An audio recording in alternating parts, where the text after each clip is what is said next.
है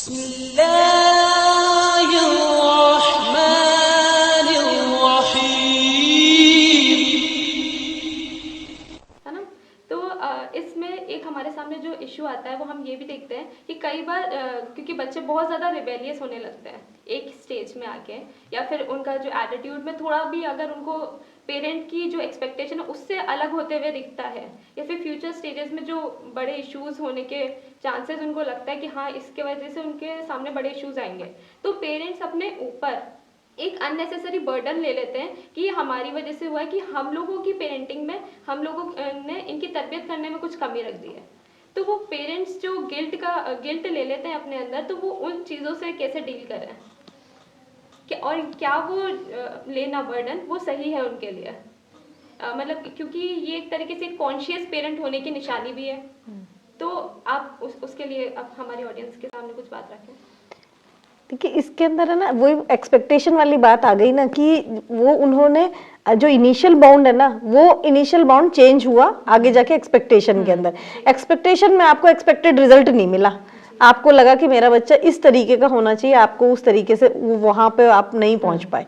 तो वहां पे जब आप नहीं पहुंचेंगे ना तो कहीं कहीं उस एक फेलियर का एहसास होएगा कि मैं जिस टास्क के लिए या मैंने जो काम शुरू किया था वो मैं नहीं कर पाए। लेकिन अगर ऐसे देखा जाए ना तो उसमें क्या होता है कि हमारा जो यहाँ पे जो चीज होती है ना वो वहाँ पे एक कंपैरिजन होता है बाकी दूसरे बच्चों से। तो वो कंपैरिजन ही तो बताता है ना कि आप फेल हो, नहीं तो कोई ऐसा एग्जाम थोड़ी ना है ये। Exactly. है ना कि हाँ, कौन बच्चा कैसे प्रोग्रेस कर रहा है। तो लेकिन ये चीज है ना कि उनको यहाँ पे ये चीज लगी कि उसके कंपैरिजन में कहीं ना कहीं ये चीजें लैकिंग है, और या फिर ये एक बहुत ज्यादा प्रॉब्लमेटिक चीजें बन रही हैं कि वो उनका कहना ही नहीं मान रहा और वो अपने तरीके से चल रहा है। तो कई बार जो सोसाइटी के जो नॉर्म्स होते हैं ना वो वहां पे उनको फॉलो नहीं कर रहे, तो वो वहां पे वो जो चीज है वो सचमुच में एक प्रॉब्लम है।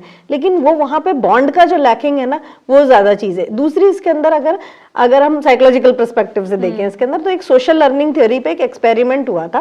थोड़ा सा मैं आपको एक्सपेरिमेंट बताना चाहूंगी यहाँ पे। तो उसमें क्या हुआ था कि बच्चों के ना 2 ग्रुप लिए थे। उन्होंने देखा था कि सोशल लर्निंग जो है ना, जो अपन देख के सीखा गया जो बिहेवियर होता है ना वो किस तरीके से काम करता है। तो उन्होंने बच्चों के 2 ग्रुप दिए, उसके अंदर एक डॉल को दिखाया, उनको एक वीडियो दिखाते थे। वो उस वीडियोस में एक डॉल थी, उस डॉल का नाम बोडो डॉल था। वो उस डॉल को देखते थे, तो एक ग्रुप जो था उसके अंदर वो देखता था कि उस डॉल की ना केयर की जा रही है, बहुत प्यार से रखा जा रहा है उसको, उसके साथ बहुत अच्छा सलूक हो रहा है, वो सब उनको वो वीडियो दिखाया जाता था। दूसरा जो ग्रुप था उसको उन्होंने ये दिखाया कि उस बच्चे जो थे वो उस डॉल के साथ बहुत अग्रेसिव हो रहे हैं, उसको मार रहे हैं, पंच कर रहे हैं और इस तरीके से करा। फिर उन्होंने थोड़े दिनों के बाद जब दोनों ग्रुप्स का बिहेवियर देखा तो उन्होंने देखा कि जो दूसरा वाला ग्रुप था ना उसके अंदर बहुत ज्यादा अग्रेसिव टेंडेंसीज दिखाई दी, कि वो उन बच्चों के अंदर बहुत ज्यादा गुस्सा था।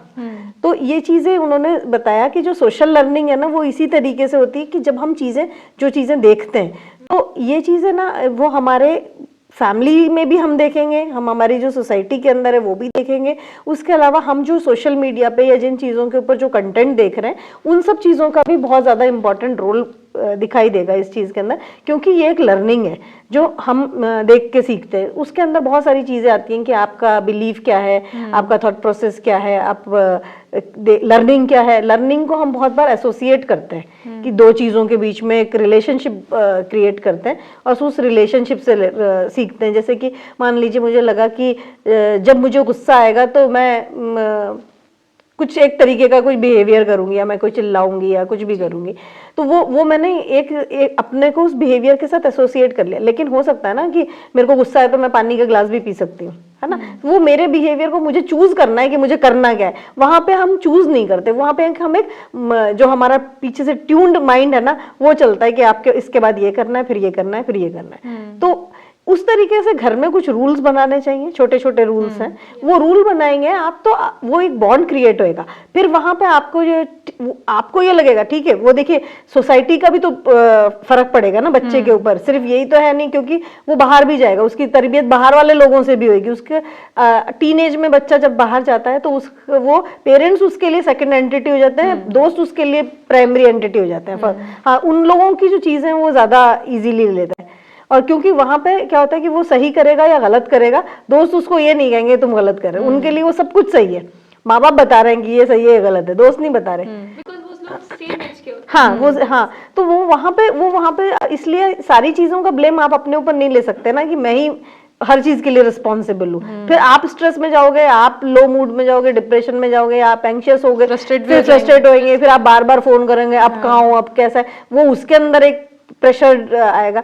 तो यहाँ पे वो जो चीजें हैं ना, उसको एक स्मूथ वे से करने के लिए आपको घर के कुछ रूल बनाने चाहिए। जैसे कि एक छोटा सा रूल है कि हमने ये करा कि भाई नो येलिंग रूल है कि हम कोई भी चिल्लाएंगे नहीं, चिल्ला के बात नहीं करेंगे, है ना, या कम्युनिकेशन बंद नहीं करेंगे। कई बार होता है कि माँ बाप ने बच्चों को डांट दिया या कुछ ऐसा हुआ, अब बच्चा बात नहीं कर रहा, खाना नहीं खा रहा, तो वो वहां पे इंस्ट्रक्शन आपको पहले ही देने चाहिए कि अपने घर का ये रूल नहीं है, चाहे कुछ भी कैसी सी भी बात हो जाएगी, कम्युनिकेशन बंद नहीं होंगे।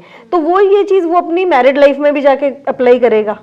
तो वो ये आप सीख, ये है ना, ये लर्न बिहेवियर है जो हर स्टेज पे काम आएगा। तो जब, क्योंकि कम्युनिकेशन जो है ना वो बहुत एक अच्छा मीडियम होता है दोनों के बीच में कि आप चीज़ों को रिजॉल्व कर ले, इश्यूज को रिजॉल्व कर ले। आप बात नहीं करेंगे तो रिजॉल्व कैसी होंगी चीजें। तो कुछ जैसे और जैसे कि खाना एक साथ खाना, एक ठीक है, दिन में कई बार होता है कि वर्किंग पेरेंट्स है नहीं बैठ पाते, लेकिन मील साथ रखे, रात का खाना साथ खाएंगे। तो रात का खाना साथ खाएंगे तो इसमें ये होगा कि कोई बच्चा अगर टीनेज का बच्चा है, उसको लग रहा है कि नहीं मैं बाहर जाऊं, मैं 9 बजे तक नहीं आ रहा है, तो उसको ये लगेगा कि नहीं मेरे माँ बाप मेरा खाने के ऊपर इंतजार कर रहे होंगे। तो वो वहां पे एक बॉन्ड भी बनेगा और वो उस टाइम पे मॉरलिस्टिक वे में वो घर पे भी आएगा। तो ये जो छोटे छोटे रूल्स है ना वो करेंगे। छोटे बच्चों के साथ अपन और दूसरे बिहेवियर मॉडिफिकेशन के चीजें इस्तेमाल करते हैं, वो अपन आगे डिस्कस करेंगे कि उन लोगों के साथ अपन क्या क्या चीजें करते हैं, किस तरीके से उनके बिहेवियर के अंदर करेक्शन लेके आते हैं छोटे बच्चों के साथ। तो इस तरीके से जो अपन कुछ सर्टन रूल बनाएंगे छोटे बच्चों के साथ, कई बार ये होता है कि हाँ जैसे मुझे कुछ मॉरलिस्टिक टीचिंग देनी है बच्चों को, तो मैं डायरेक्ट टीचिंग के बजाय हम इनडायरेक्ट टीचिंग करेंगे कि कोई स्टोरी टेलिंग कर दी तो उसके हिसाब से उनको चीजों को बताया जा रहा है। तो ऐसे आप सर्टन रूल बनाएंगे और गिल्ट फ्री, तब आपको भी गिल्ट फ्री रहना होगा कि सारी चीजों की रिस्पॉन्सिबिलिटी आपके पर नहीं है, वो भी एक इंडिविजुअल है, वो भी बाहर जाने के बाद उसको भी चीजें समझ में आएंगी। तो इसलिए वो एक हेल्दी पेरेंटिंग के लिए है कि आप कोई भी नेगेटिव इमोशन अपने अंदर डेवलप ना करें। यही है ना कि आप कितने भी अच्छे पेरेंट हो, लेकिन आपके बच्चे कैसे भी निकल सकते हैं, क्योंकि याकूब अलैहिस्सलाम हमारे जो प्रॉफिट थे वो मतलब एक प्रॉफिट थे, तो ऑब्वियसली उनका पेरेंटिंग स्टाइल बहुत अच्छा था, लेकिन फिर भी उनके बच्चे हम जान सकते हैं कि वो एक्चुअली क्राइम भी किया उन्होंने, है ना, परफेक्ट एग्जांपल के साथ आप, है ना। तो वो हमारे नूह अलैहिस्सलाम को अगर लीजिए आप प्रॉफिट को, तो उनके बच्चे ने भी उनकी बात नहीं मानी, कंट्रोल लेके नहीं आए उस पे, वो रोबोट नहीं है, वो अपना एक अलग इंसान है। और हमको ये चीज़ मान के चलनी है कि सिर्फ हमारी पेरेंटिंग नहीं डिफाइन करेगी कि वो कैसा निकलेगा, लेकिन एक चीज़ ये भी है कि आपने अपने लिए कुछ चीज़ें तय करें, क्योंकि हर चीज़ पे कंट्रोल नहीं रख सकते हम कि हम उसको सब कुछ सिखा देंगे जैसा दुनिया चाहती है। अगर हम ये देखेंगे कि यंग पेरेंट्स पे ये प्रेशर होता है कि उनके बच्चे को 2 साल पे सारे अल्फ़ाबेट्स आते हों, पोएम्स आते हों, सब चीज़ आते हो, और उसके लिए उनको लगता है कि मुझे दुनिया के जितने एड्स है सब यूज़ कर लेने हैं, उसको फ्लैश कार्ड भी दे देना है, मुझे उसको बुक्स भी ला के दे देना है। और फिर जब वो नहीं हो पा रहा होता है ना, हाँ, और कमरे भी ऐसे ही डेकोरेट होने चाहिए कि वो करे, वो अपने ऊपर एक प्रेशर ले रहे होते हैं। लेकिन हम ये चीज़ जाने कि हम कुछ मोटी मोटी चीज़ें जिनका एक्चुअल हमसे सवाल होगा, तरबियत का सवाल होगा। तो मैंने कहा ना, पेरेंटिंग में सब चीज़ आएगी, तालीम है, तरबियत है, उसका नरिशमेंट है, उसकी हिफाजत है। तो हम इनमें से मोटी मोटी चीज़ें देख लें कि हम क्या क्या लेना चाहते हैं। जैसे तरबियत और तालीम थोड़ा सा डिफरेंस है दोनों में। तालीम एक फैक्ट बेस्ड लर्निंग हो गई, तरबियत में एजुकेशन आती है और उसकी पर्सनालिटी की ग्रूमिंग आती है। तो तरबियत जो क्या चीज़ है ना, उसका हिसाब अल्लाह लेगा, वो अपनी जिम्मेदारी पे ले लें। बाकी जो चीज़ होती है हम उसको आउटसोर्स भी कर सकते हैं, जैसे तालीम वगैरह है, जो पेरेंट्स चाहते हैं ना हम सब कुछ सिखा दें, हम उसके लिए सब कुछ हम कर लें, तो हम सिर्फ वही एक चीज़ नहीं कर रहे। अगर हम ये चाहते हैं, हमने कुछ उसूल तय करे, फिर अब हम ये चाहते हैं कि बच्चा वो चीज़ सीख ले, तो एक चीज़ ये कर सकते हैं हम बहुत अच्छा कि बच्चा आपको चाहे तो वो हर उस चीज़ को चाहेगा जो आप चाहते हैं, है ना।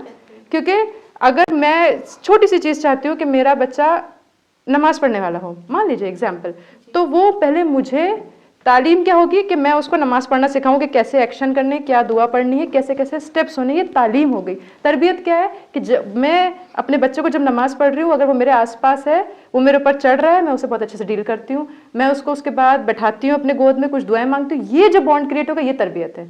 उसे अब नमाज से मोहब्बत होगी, ना कि जब मैंने उसको सिखाया कि कैसे एक्शन करने, कैसे दुआ पढ़ने हैं।